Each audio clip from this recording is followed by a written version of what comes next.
All Jammu Kashmir पटवार association एक ऐसे तबके की रहनुमाई करती है जो इस मुलाजिम पेशा से में सबसे ज़्यादा मेहनती और हर वक्त मशगूल रहने वाले अहलकार हैं।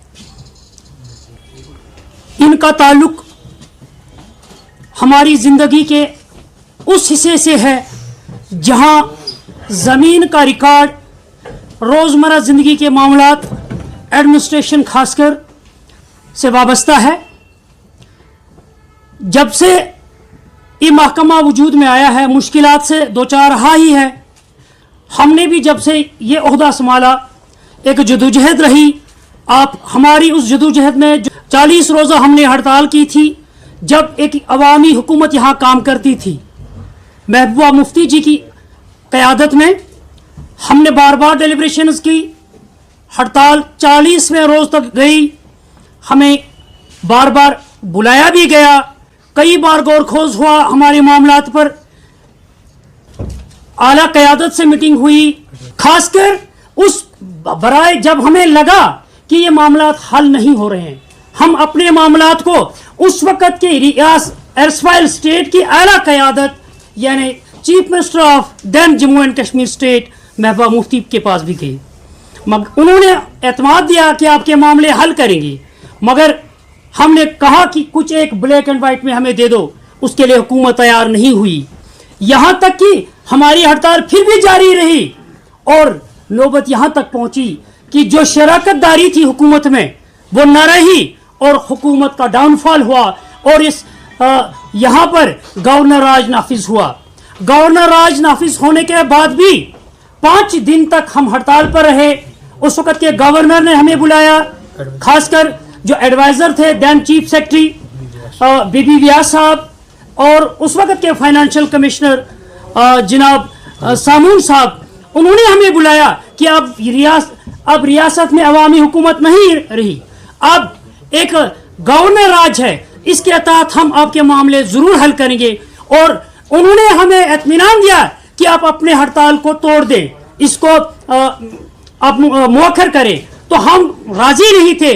फिर लास्ट में एक इत्मीनान दिया उन्होंने कि 2 महीने के अंदर अंदर आपके तमाम मामलात हल होंगे। मगर अफसोस सदा अफसोस कि गवर्नर बदले गए, ऑफिसर बदले गए, यहाँ तक कि यहाँ के कानून भी बदले गए, लैंड लॉज भी बदले गए।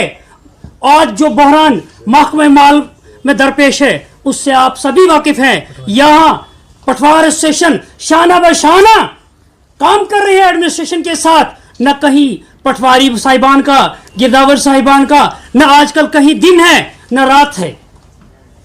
कहीं एक बसेरा छोड़ा दूसरे पर गए, कहीं एक जगह छोड़ी दूसरे पर गए, मगर कहते हैं with in hours computerised record करके दे दो स्टेट लैंड्स का।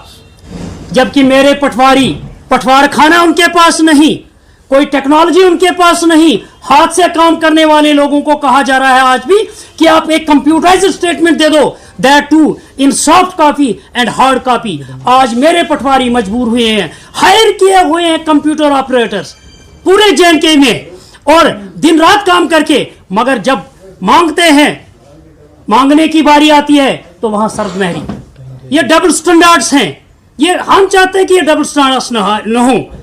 आज ये वक्त आया है कि पटवारियों से किए गए वादे पूरे किए जाएं, क्योंकि अब बुनियादी मेंबरान का सब्र का पैमाना लबरेज हुआ है। किया जाए पटवार खाना, आप देखिए कहीं भी सरकारी तौर नहीं है। अगर पटवारी सरकारी मुलाजिम है, जैसे एक उस्ताद के लिए स्कूल, एक वेटरनरी हॉस्पिटल, एक बीमारों के लिए हॉस्पिटल है, जैसे ऐसे अफसरों के लिए, दूसरे मुलाजिमों के लिए पटवार खाना, ये बिल्डिंगें हैं, ऐसे ही एक पटवार खाना भी तामीर किया जाए तो क्या कमी है इस मुल्क में? क्या एक पटवार खाने का हक, जिसमें ये हमारा इतना ज़ख़ीम रिकॉर्ड, जो हमारी मोतबर रिकॉर्ड है वो है, तो महफूज करने के लिए जगह नहीं है। अफसोस की बात है।